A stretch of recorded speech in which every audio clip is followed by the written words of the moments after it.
Alright, hi guys, welcome back to my YouTube channel. So finally my car is fixed.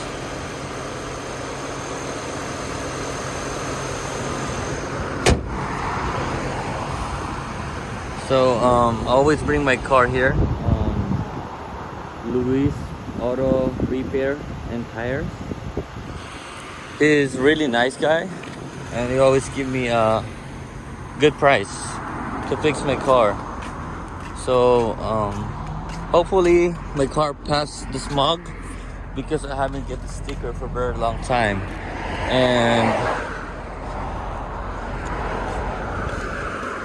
I'm afraid that my car is gonna get towed if I'm not gonna get the registration sticker.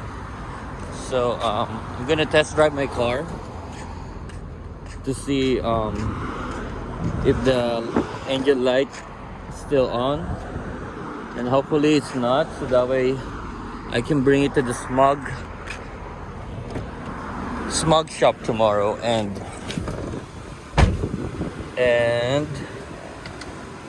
do the smog check. Right, so